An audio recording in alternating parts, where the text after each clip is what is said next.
Assalamualaikum warahmatullahi wabarakatuh. Perkenalkan, sebelumnya nama saya Agita Rabani Sabita dengan NIM 25108040136. Pada kali ini saya akan mempresentasikan hasil dari ringkasan dari buku Ulumul Quran Pengantar Ilmu Al-Quran karya Profesor Dr. Haji Amroni Derajat Magister Agama. Selanjutnya yaitu bab 1.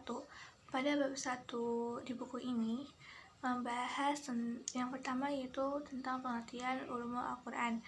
Kata ulum adalah jamak dari ilmu, artinya al-fam wa al-idrof, yang artinya paham dan menguasai.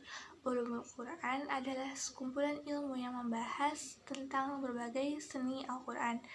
Selanjutnya pada bab 2 dibahas mengenai sejarah turun dan penulisan Al-Quran. Yang pertama yaitu pengertian Al-Quran. Al-Quran yang merupakan bentuk kata masdar dari qara'a, sehingga kata Al-Quran dimengerti oleh setiap orang sebagai nama kitab suci yang mulia. Al-Quran adalah kalam Allah yang diturunkan kepada Nabi Muhammad SAW. Al-Lihyani berpendapat lafaz Al-Quran ditulis dengan huruf hamzah di tengahnya berdasarkan pola kata gufron dan merupakan pecahan kata dari kata qara'a yang berarti tala atau membaca. Lafaz Al-Quran digunakan untuk menamai sesuatu yang dibaca, yakni objek dalam bentuk masdar. Pendekatan ini lebih akurat dan lebih tepat karena di dalam bahasa Arab lafaz Al-Quran adalah bentuk masdar yang maknanya sinonim dengan kata qiraah, yakni bacaan.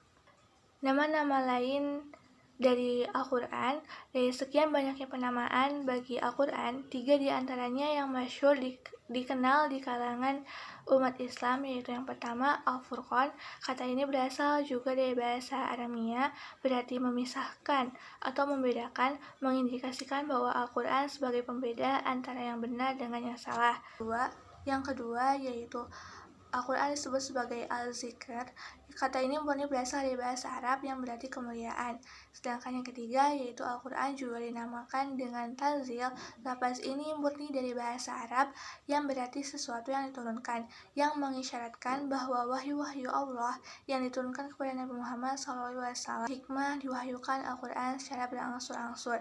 Yang pertama yaitu Al-Quran turun secara periodik kepada Nabi dapat dipahami karena tujuan utama diwahyukan firman-Nya adalah untuk memperbaiki umat manusia, baik berupa penjelasan, sanggahan terhadap kaum musyrik, teguran, ancaman, kabar gembira, maupun seruan.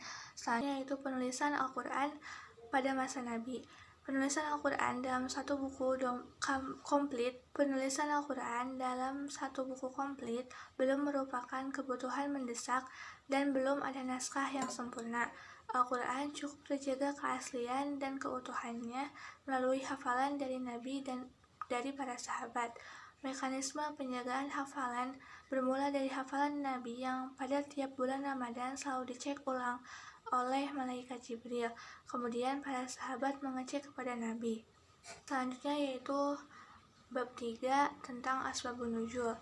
Secara bahasa, asbab an-nuzul dapat diartikan sebagai sebab-sebab turunnya suatu ayat.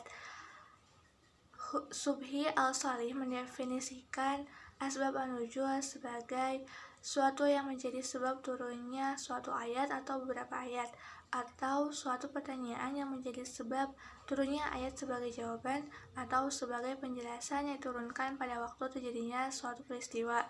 Latar belakang yang melingkungi dan menjadi penyebab Allah SWT menurunkan suatu wahyu kepada Nabi Muhammad SAW. Lalu, ungkapan-ungkapan yang digunakan dalam asbabun nuzul bervariasi, terkadang berupa pernyataan tegas dan terkadang berupa pernyataan yang mengandung kemungkinan.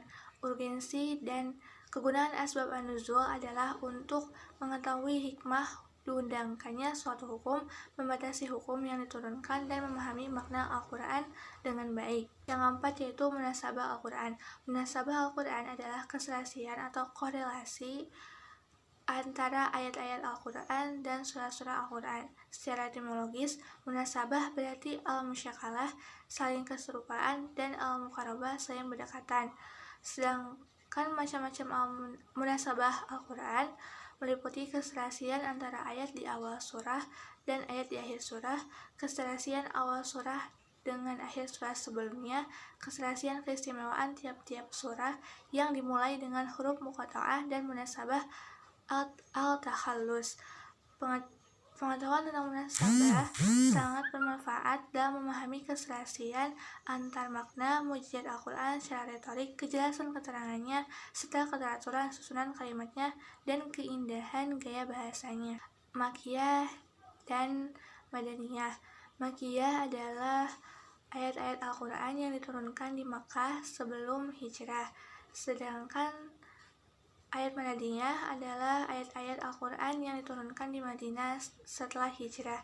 Sejumlah ciri surat Makkiyah meliputi ayat-ayat pendek, terdapat sajadah, terdapat lafaz qaul, terdapat seruan terdapat kisah para nabi, dan dakwah mengenai pokok-pokok keimanan.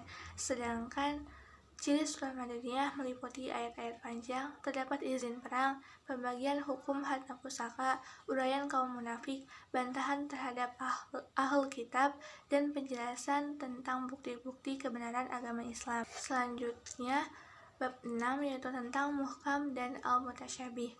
Pada bab ini dibahas mengenai muhkam, berasal dari kata ihkam, secara bahasa bermakna kekukuhan, kesempurnaan, keseksamaan, dan pencegahan. Ahkam al-am yang berarti ia menyempurnakan suatu hal dan mencegahnya dari kerusakan. Ahkam al-fars berarti ia membuat kekang pada mulut kuda untuk mencegahnya dari goncangan. Kata mutasyabih berasal dari kata tasyabuh, secara bahasa berarti keserupaan dan kesamaan. Tasyabaha dan ishtabaha berarti dua hal yang masing-masing menyerupai lainnya. Selanjutnya yaitu sikap-sikap ulama terhadap ayat-ayat muhkamat adalah menerima dan mengamalkannya, sedangkan terhadap ayat-ayat mutasyabihat ada yang menyerahkan maknanya kepada Allah dan ada juga yang menakwilkannya. Hikmah adanya ayat-ayat muhkam dan mutasyabih adalah untuk menguji keimanan manusia, menambah pahala bagi orang yang mengkaji, dan memunculkan berbagai ilmu pengetahuan. Selanjutnya itu bab 7 yang membahas tentang qiraat Al-Quran. Qiraat adalah bentuk jamak dari qiraah yang secara bahasa berarti bacaan. Pengertian qiraat secara istilah, Al-Zarqani mengemukakan definisinya sebagai suatu mazhab yang dianut oleh seorang imam qiraat yang berbeda dengan lainnya dalam pengucapan Al-Quran serta sepakat-sepakat riwayat dan jalur-jalur daripadanya, baik perbedaan ini dalam pengucapan huruf maupun dalam pengucapan keadaan-keadaannya. Qiraat adalah mazhab yang dianut oleh seorang imam qiraat yang berbeda dengan lainnya dalam pengucapan Al-Quran. Selanjutnya yaitu latar belakang timbulnya perbedaan qiraat adalah meluasnya wilayah Islam dan menyebarnya para sahabat dan tabi'in mengajarkan Al-Quran di berbagai kota. Lalu, urgensi mempelajari qiraat adalah untuk memahami Al-Quran dengan lebih baik dan menggali hukum-hukum yang terkandung di dalamnya. Selanjutnya yaitu bab 8 tentang izaz Al-Quran. Asal kata mujizat adalah a'zaz yang berarti lemah. Dari asal kata itu muncul kata izaz yang berarti menetapkan kelemahan. Ijaz Al-Quran adalah kemujizatan Al-Quran yang menunjukkan kebenaran Nabi Muhammad SAW sebagai Rasulullah. Segi-segi kemujizatan Al-Quran meliputi ketinggian gaya bahasa, kandungan ilmu pengetahuan, dan kesempurnaan hukum-hukumnya. Al-Quran merupakan mujizat abadi sepanjang masa dan tidak ada seorang pun yang mampu menandinginya. Lalu bab 9 membahas tentang tafsir, takwil, serta terjemah. Tafsir adalah ilmu yang membahas tentang cara pengucapan lafaz-lafaz Al-Quran, petunjuk-petunjuknya, hukum-hukumnya, dan makna-makna yang dimungkinkan baginya. Kata al-tafsir dan al-fasr mempunyai arti menjelaskan dan menyingkap yang tertutup. Tafsir menurut pengertian istilah ialah ilmu yang membahas tentang cara pengucapan lafaz-lafaz Al-Quran, petunjuk-petunjuknya, hukum-hukumnya, baik ketika berdiri sendiri maupun ketika tersusun, dan makna-makna yang dimungkinkan baginya ketika tersusun, serta hal-hal lain yang memungkinkannya. Sekian presentasi mengenai ringkasan buku Ulumul Al-Quran. Assalamualaikum warahmatullahi wabarakatuh.